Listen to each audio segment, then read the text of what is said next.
विष्णु की छाया का शाप।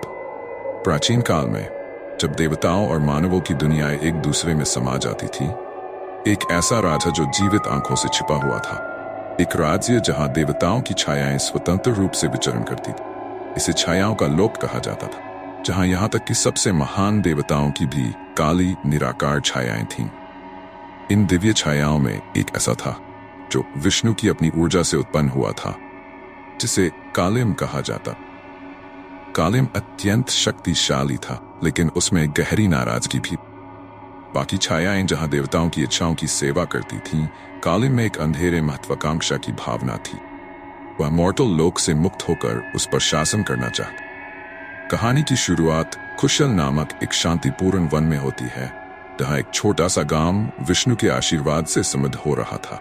गांव वाले भक्त और धार्मिक थे और हर दिन विष्णु की पूजा करते थे, लेकिन उन्हें नहीं पता था कि कालिम अपनी नापाक इच्छाओं के साथ उनके सपनों में घुसपैठ कर रहा था। वह उनके सपनों में आकर उन्हें शक्ति और अनंत समृद्धि का वादा करता था, बशर्ते वे विष्णु की पूजा छोड़ दें। एक युवा विद्वान अनिरुद्ध, जो अपनी बुद्धि और भक्ति के लिए जाना जाता था, सबसे पहले इस परिवर्तन को महसूस करता है। उसे भयावह दृष्टियां दिखाई देने लगी।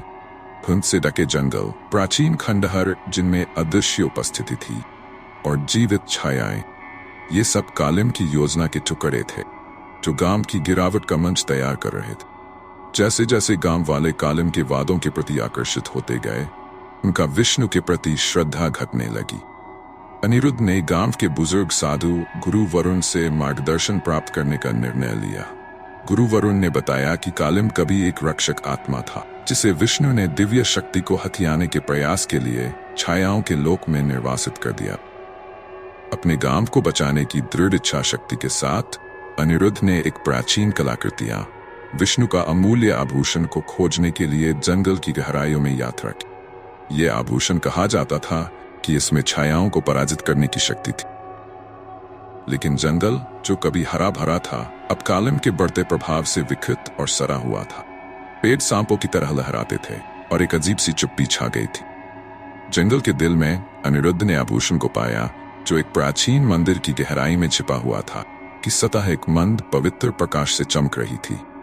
लेकिन जैसे ही उसने इसे पकड़ा, कालिम छायाओं से उभरा। उसकी रूप एक अदृश्य अंधकार की लहर थी, जिसकी लाल आंखें चमक रही थी। एक भयानक संघर्ष शुरू हुआ।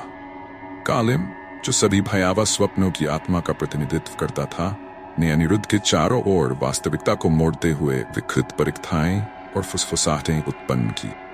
लेकिन अनिरुद्ध ने आभूषण की शक्ति का उपयोग करके अंधकार को पराजित किया। आभूषण की हर चमक ने कालिम को पीछे धकेल दिया, कि दुष्ट आत्मा के अतीत के दर्शन कराए, उसका विश्वासघात और शक्ति की लालसा। संघर्ष की चरम सीमा पर अनिरुद्ध ने आभूषण की पूर्ण शक्ति के साथ कालिम की उपस्थिति को नष्ट कर दिया, जिसे शुद्ध प्रकाश की लहरें बह गई, जंगल को शुद्ध की। गांव कालिम के प्रभाव से मुक्त हो गया, पूर्ववर्ती वैभव में लौट आया। विष्णु अनिरुद्ध की वीरता और बलिदान से प्रभावित होकर भूमि को पुनर्स्थापित किया और गांव को शाश्वत सुरक्षा का आशीर्वाद